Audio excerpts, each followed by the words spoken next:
चंद्रयान-3 सफलतापूर्वक लॉन्च किया जा चुका है। 23 अगस्त को यह चांद की सतह पर सॉफ्ट लैंडिंग की कोशिश करेगा, लेकिन जैसे जैसे चंद्रयान-3 आगे बढ़ रहा है, लोगों के दिलों में चंद्रयान-2 की तस्वीरें ताजा हो रही हैं। आज भी लोग उन तस्वीरों को याद करके इमोशनल हो जाते हैं। आखिर क्या हुआ था चंद्रयान-2 के विक्रम लैंडर के साथ? क्यों चंद्रमा पर ये उतर नहीं पाया था, सही तरीके से सॉफ्ट लैंडिंग नहीं कर पाया था? कुछ ही सेकंड में इसरो की सालों की मेहनत कैसे बेकार हो गई थी उस वक्त? और क्या सच में चंद्रयान-2 पूरी तरीके से फेल हो गया था? आज की वीडियो में हम इन्हीं सवालों के जवाब ढूंढने की कोशिश करेंगे, तो बस बने रहिए वीडियो के अंत तक।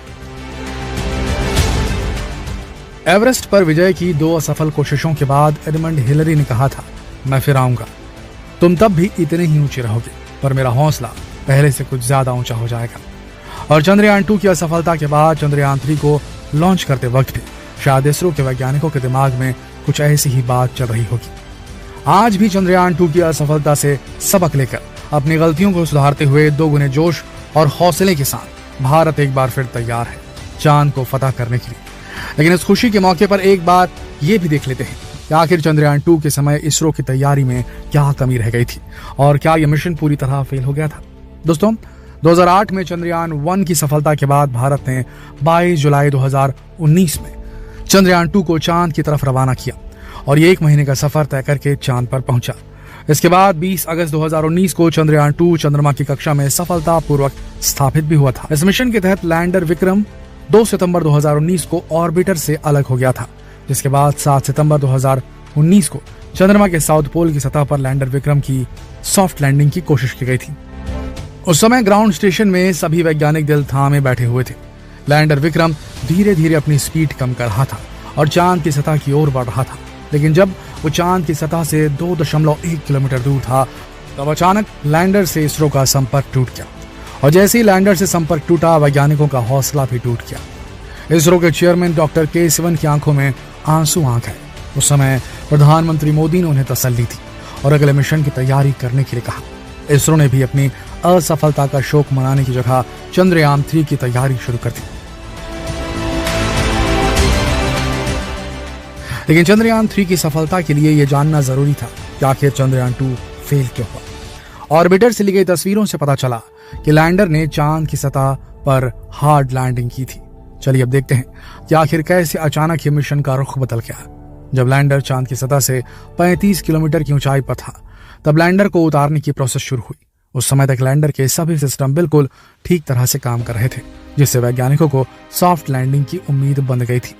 इसके बाद की पूरी प्रोसेस ऑटोमेटिक होनी थी।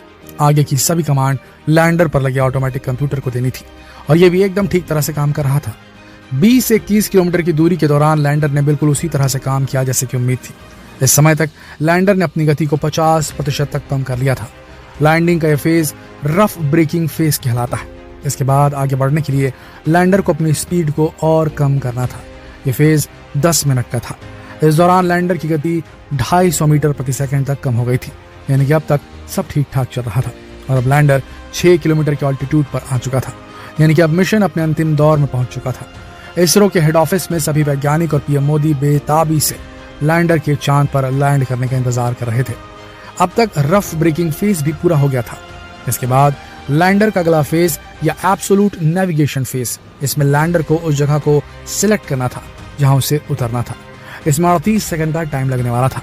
यहाँ तक आते आते लैंडर की गति 86 मीटर प्रति सेकंड तक कम हो गई थी और अब लैंडर को केवल 4.4 किलोमीटर की दूरी और तय करनी थी। यहाँ तक भी सब एकदम सही था।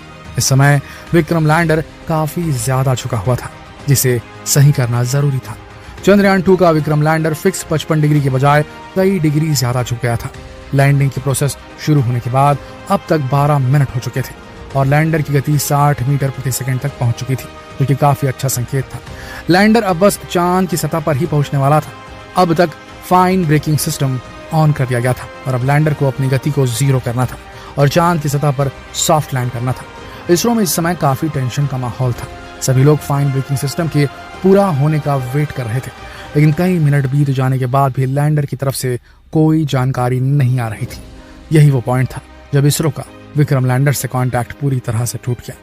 इस समय विक्रम लैंडर चांद की सतह से केवल 2.1 किलोमीटर दूर था। इसके बाद 23 मिनट बीत गए, लेकिन लैंडर से कांटेक्ट नहीं हो पाया। लगभग 1 घंटे बाद इसरो के चीफ के-सिवन ने अनाउंस किया कि हमारा लैंडर से संपर्क टूट गया है और लैंडर ने चांद पर हार्ड लैंड किया है। इसके फेल होने के पीछे कई वजह हो सकती है, जैसे कि चांद की सतह की धूल इसके सोलर पैनल्स पर जम गई हो, जिससे एनर्जी सप्लाई बंद हो गई हो। यह भी हो सकता है कि इंजन के कारण लैंडर में लगा ऑन बोर्ड कंप्यूटर ओवरहीट हो गया हो, जिसकी वजह से कम्युनिकेशन बंद हो गया हो। या हो सकता है किसी सेंसर में कोई गड़बड़ी आ गई हो।